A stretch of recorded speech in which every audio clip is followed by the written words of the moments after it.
a restaurant. I have some overseas and I have something here because the same as overseas. I just went around taking pictures of people and even families sitting in restaurants. You know what I'm about to say. So, and I thought, I'm going to use this as an example whenever I get to put this together.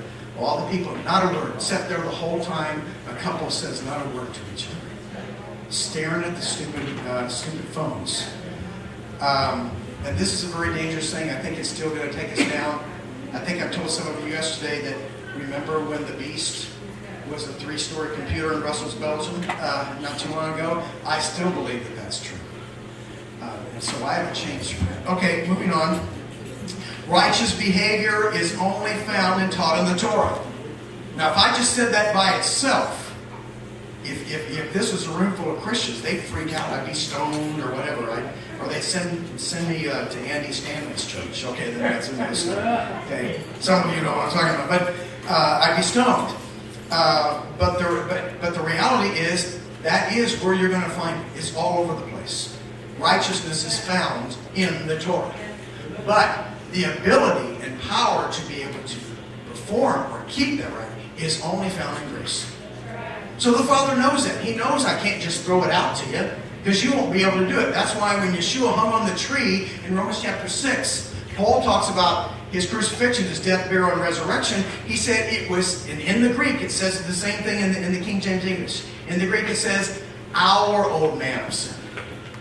Not just the old man of sin. But what died on the tree was our old man of sin. Because we're all born into this first Adam dude. And because of genetics work exactly the same way. That's why Paul can say, in Adam all die. In Messiah all live. Since we're all from Adam, then we all die. We're all in the same condition. The first Adam can't please God. That's the bottom line. Only the last Adam, Yeshua, can please God. The first Adam can't please him. So that's what died. That's why Paul says our old man died on the cross. And then when he finishes saying, you are no longer under the law, because the old man was only under the law. If he was under grace, he wouldn't be called the old man anymore. He'd be the new man, just like the rest of us are. And he says the old man was under the law. Now that you're under grace, now the next verse is saying, now you can yield your members to righteousness. See, our Christian brothers and sisters fail to quote that one. You know, it's just like all those symbols go up, you know. Somebody catches you keeping the commandment, no longer under the law, under grace. Okay? The law was crucified on the cross. The automatic things come up. Because they just memorize cliches. Who was it I was talking to last night? I can't remember if it was who it was or where it was at, but it was something like just read your Scott. Read your Bible. Know your Bible. That's one of my wife's favorite things. And when she's talking to somebody, she doesn't get all up into the clutter about the debates back and forth. What do you think, Carol? I think you should just read your Bible. You know, because too many people sit back and think about that and realize, oh, wait a minute, now I'm getting my theology from the internet, YouTube channels, even if it's mine, and I don't put any of mine, just as a disclaimer here. I've never put a single thing of myself on the internet. And it's not because I'm holier than thou, it's because I just don't know how to do it. Okay? and I don't want to burden my wife with it. Okay? And the guy that runs our website of the Williams family down there in Alabama and Florida, we don't burden him with it either. So just read the Bible. Too many people sit back and think, you know, I don't know if I really know my Bible. And if we get nothing out of that, the heart and read your Bible is what I've accomplished. Okay, so this has always been true. Abraham, righteousness was imputed unto Abraham. Okay, so imputed righteousness is not a New Testament theological term. It's a fancy word for the same thing the Father did with Abraham, Isaac, and Jacob, and Noah, and all the rest of them. He had to give that to them by grace through faith. Nobody from the beginning could ever earn this because that's not what it was for in the first place. You're using a tool for something it's not designed to do. And therefore, like babies with power tools, you run around just drilling holes in everything. Because you don't know how to use it. It's not what the tool is for. Law isn't designed to save you. Okay, moving on. We went through these things. We're going to skip a lot of this stuff. And I'm going to get right to the chase. Okay, we talked about what does in your heart mean. We got some quotes from the rabbis. We did the woo-woo thing with the Urim and Thummim, if you remember. And then I'm going to go right to the slide we were on. Because what I'm about to teach, that I was teaching yesterday, I'm going to do it 156 times, Jimmy.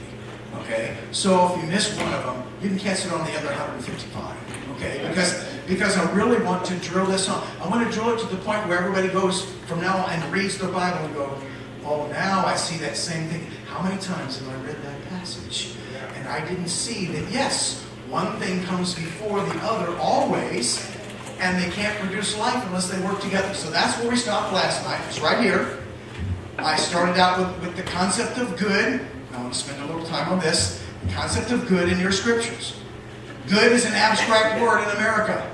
That's the problem. There's nothing wrong with the English word good. It's a perfectly good word. But it's the meaning of good over time that changes. That's the problem. It's not words themselves. I'm talking about even a lot of times biblical words. Okay, they just changed over time. But there's nothing evil about the word itself.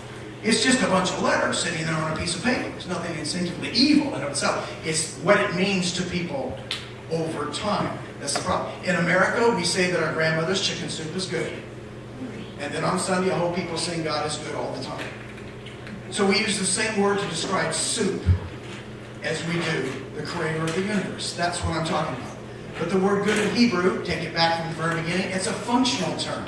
It's also an agricultural term, but we won't get into that now. It means something complete for its purpose. When the Father declares something good, and I gave you all these examples, verse 4, the light is good, the earth, water, and seas are good, the herbs, grass, and fruit trees are good. The lights to rule the day and night are good. The sea creatures, the heavens good. The beasts and cattle. And then God saw everything that He had made, and behold, it was what? Tov me'od. Very good. Which is not a word that means super duper good. Very good in Hebrew, tov me'od, doesn't mean super duper good. It's a word that means it has life and fullness and everything in it now. So now it can reproduce. Not only the meaning of the two words together, which we sang. Y'all sang the V'ahavta. You spoke or sang it. I'm not sure. Okay, some people sing it, some people speak it. And the V'ahavta basically ends with meodeka, which translated is strength, with all your strength. And so it's an idiom. In other words, very by itself means one thing. Good by itself means another. But when you put very good together, now you have something different. You have something unique. That's what an idiom is all about. I remember listening to some very well-known rabbinical exchanges the other night. And they were talking about the use of the word face as opposed to face-to-face. And I couldn't believe these guys were rabbinically trained. They know their language very well. And yet they were comparing seeing His face with the word face-to-face. That's why, even though I focus on my ministry and has from the very beginning on the words. And why do I do that? Because our Father sovereignly chose to reveal His Word using what? Words. So we all know what they mean. And it's an important thing. But that's just one small part in the whole shebang. Folks, I don't think we say shebang anymore, but that's only one small part of it. Knowing the words, you must know the words. And people who focus on words have a tendency, have you ever heard the phrase, to a hammer everything's a nail? So I have to be very careful. Because sometimes I'll get a little passionate about what I believe, and therefore everything that goes wrong in the world has something to do with people not understanding the words. See, I have to be careful I don't do the same thing that I'm kvetching about here, right? And the Bible is full of idioms, right? And so therefore, even if you know the meaning of the individual words, if you're dealing with an idiom, you're not getting anywhere. There's a whole lot of things in the Bible that are based upon ancient Near Eastern customs. But some people, when they get a hold of it, have a tendency to think, well, you can't understand anything in your Bible unless you know ancient Near Eastern customs. Well, that's like the languages of Hebrew and Greek. If that were true, nobody in the world ever knows anything about their Bible. Because most people in the world don't even know where the ancient Near East is. Much less what all the customs are, for Kefa's sake. Okay? Now that'll be funny tomorrow. All right, is everybody okay so far? Okay? Because if things get boring, I will dance. Just to keep you alive. Okay, anyway. And so, what I'm trying to say is, to people who teach that, they have a tendency to teach that everything involved is wrong with that. The reality is, excuse me, it was something I ate. I think it was those pancakes. Okay, anyway. I remember once I was in Germany one time, and we were in a coffee shop. So the Hebrew people own the coffee shop. So they closed down the coffee shop, and they brought everybody in the coffee shop. And about halfway through it, so that they gave, for lunch, we had some kind of fancy German thing. It was in Switzerland. It was a fancy Swiss meal. Okay? Some kind of something pie. Shepherd's pie kind of thing, right? And everybody was talking about it, right? And so I had shepherd's pie. And as I'm standing there talking, this humongous truck went by. And it went, and I went, it was just great time. It was all right. At the same time, I went, like that. And I did not control the place for like 40 minutes or something to get everybody under control. Nobody ate the shepherd pie that night.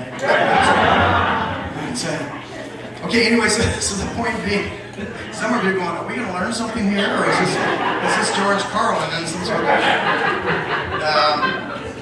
don't you just love life? Isn't it pleasant for the brothers to dwell together in unity? All right, that's the whole point. If we could train that next generation that, all this stuff is going to happen. Thank you, Jeff, brother.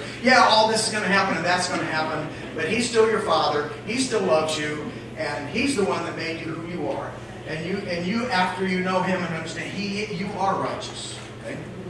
But anyway, so I just enjoy life. Now I'm not going to be self-deprecating anymore. And so everything was very good, which means it has life now. So the purpose of something good, which means what? Something complete for its purpose. Getting together with something that's good, which means what? Completed for its purpose, is for it to be very good. So here's the point. Where's it revealed at? In the creation in the beginning. What's the Father trying to say by calling each one of these days good but not very good? He's saying day number 1 needs day number 2. Day number 2 needs day number 3. Each one of the days need the other days, and when they're all together, including the humans, then he calls it paradise. He calls it Eden. He calls it the place he designed it to be in the first place. But was it the rest of the biological creation that caused the problem, or was it the humans? It was the humans, see? Because why? What's the fundamental difference between me and a lemon? I have choice, the lemon doesn't. And so the Father, as I said yesterday, was smart enough to take his precious word and embed it in the lemons and the birds and the bees. Why? They don't have any choice. They displayed the same thing that God, unless man comes along, to leave the creation alone, it'll always do what it was designed to do, and will be a 24/7, 365 display. The heavens declare the glory of God, and the firmament shows its handiwork. But if men come along and corrupt it, what's the Father got to do in the last days, John? He's got to restore all things. Plain and simple. That's something that hasn't changed in any message that I've given. But in the beginning, we see that each of the days need one another in order, when they get done, now it produces life. So let's think, for example, of the very next chapter. And he put a tree of life in the midst of the garden. Remember, in the midst of the garden were 2 trees, the tree of life and the tree of the knowledge of good and evil. Now the word good, we're talking about the etymological roots here, so the word good. And I've got some advice here, so I'm putting it down here. The word good, remember, something completed for its purpose. The idea of rasha and ra, also ra, is to break into pieces. Literally, concretely. Break into pieces. As a matter of fact, there's a half a dozen times when the word rasha, ra, is translated as, guess what? Break into pieces. you're seeing the agricultural, concrete view of it. Most of the time it's translated as wicked and evil. Okay? Now there's nothing wrong with the word wicked and the word evil as far as what they mean. But you're not. But each culture will make its own decision on what is wicked and what is evil. All right? Even within particular cultures, various people will decide what's wicked and what's good. They'll call things that are good evil and those that are evil good. But the idea of evil is to destroy the purpose of something. So you've got Tov, to complete the purpose of something, hanging on the same tree as something that's designed to destroy the purpose. Can you see why the Father said, do not eat from the tree of the knowledge of good and evil? Because you're mixing things, and every time you do something good, something evil will come along and destroy the purpose of it. And so you can see why Paul's saying, why do I do the things that I don't want to do, and I don't do the things that I should do? He just had to admit, occasionally I'm still eating from the tree of the knowledge of good and evil. Because if you're eating only from the tree of life, what are you going to produce? You're going to produce life. So that's why I said, don't eat from this tree. It's a walking contradiction. And in many ways, we're all walking contradictions many times. It's just part of being human. And so that also helps you to understand. Remember when the young servant comes, I think it was a young servant, the young man comes to Yeshua and says, good master, what thing can we do? And he says, whoa, wait a minute. He says, why callest thou me good? There is only one good, and your Father in heaven. Now, not to get too deep into that, what Yeshua was saying forced you to choose one of two things. Why callest thou me good? There's only one good, and that's the Father. What he was saying is either I am who I say that I am, or I'm not good. Right? He didn't give you a third choice. And so the idea of being complete and for its purpose is also designed in that. We're not going to bore you with those details. Let's move on. So we get to Hebrews chapter 13, verse 9.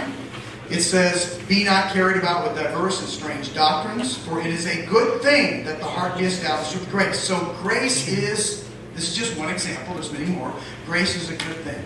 Which means what? Grace is completed for its purpose. Don't be adding to it. Don't be taken away from it. Now, so far, if there was a bunch of Christians in this room, they all be going, hallelujah, jumping around off the walls and going nuts, speaking in tongues and hairpins flying and spit going everywhere. Everybody would be great with that, all right? But then when I went to Romans chapter 7, verse 12, and I said, therefore the Torah is holy, and the commandment is just and good, all of a sudden, everybody vaporizes, okay, for an hour. So you got to pry them away from each other. So, what does that mean? Don't add to the Torah. Don't take away from the Torah. It's completed for its purpose. So they're both good, right? Now, class, what have you learned so far? What are they not?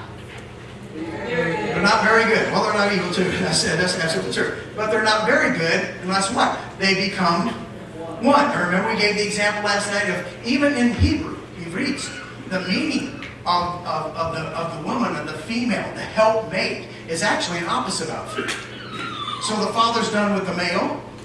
So you're talking about opposite things. Let me do that. Do that for a minute.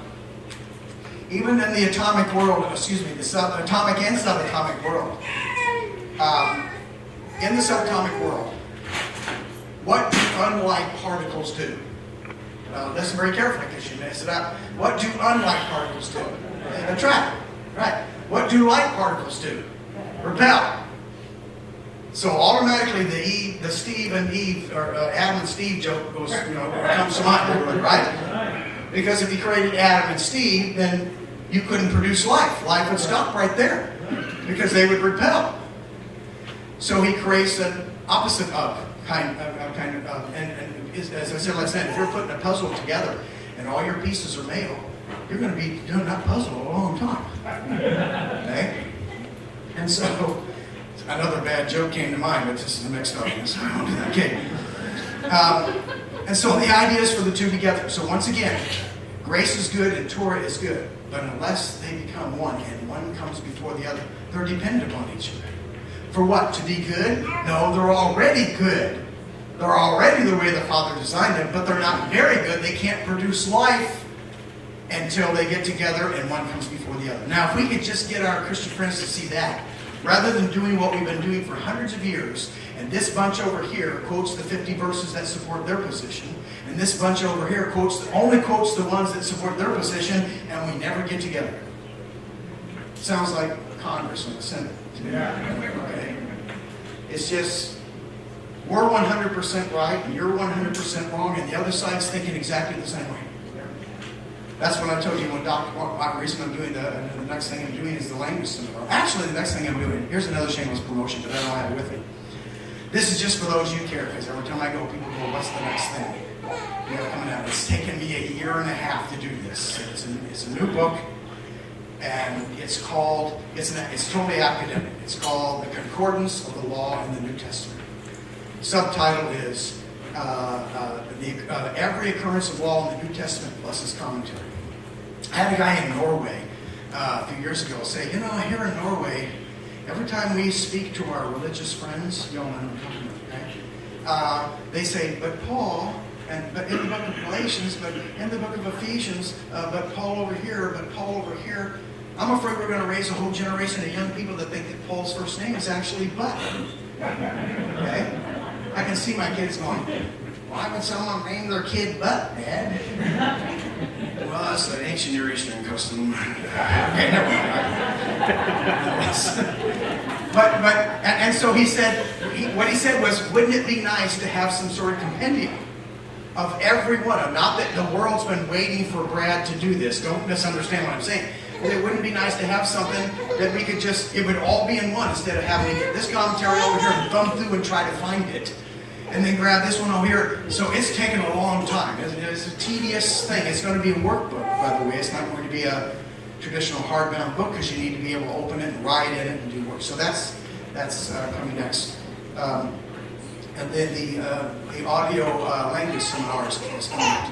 Okay, enough of the shameless promotions. Yochanan chapter 1 verse 17. Interdependence once again in order. For the Torah was given. Now, Scotty, the reason why I have law up there, I heard this the other day, and I got a letter. And so some people are telling me that they're just threatening you to pay no attention to the letter. But I got a letter about 3 months ago. Someone from the King James Version Society or something. So, I don't know, someone turned me in or whatever. And I heard me doing a seminar. And, oh, no, I know it was. They sent one of the tapes. And when I'm quoting in a DVD series or a CD, when I'm quoting from the scriptures, I use the King James. It's not because I'm a King James only guy. It's just that that's the version I was always raised with. And I know. If you tell me a verse and say, what is this Hebrew word in this verse? If you use the King James, I'll probably know what it is because I know the King James. If you quote something from the NIV, I don't even know what verse you're at. It's weird or whatever. But or the Message Bible. So I get this letter because when I'm quoting verses, just as I'm reading it, I substitute the proper nouns. Right. So I say Yahweh, Yeshua, and things like that. And so someone said, what version are you reading? I get that all the time. Well, it's just a King James. I'm just, right. But I get a letter from the King James people saying that I can be sued if I use the King James, but I change any of the words in it. I can be sued. And so I just started putting it up there in the King James English and then just saying Torah, because as some of you well know, Torah and law are not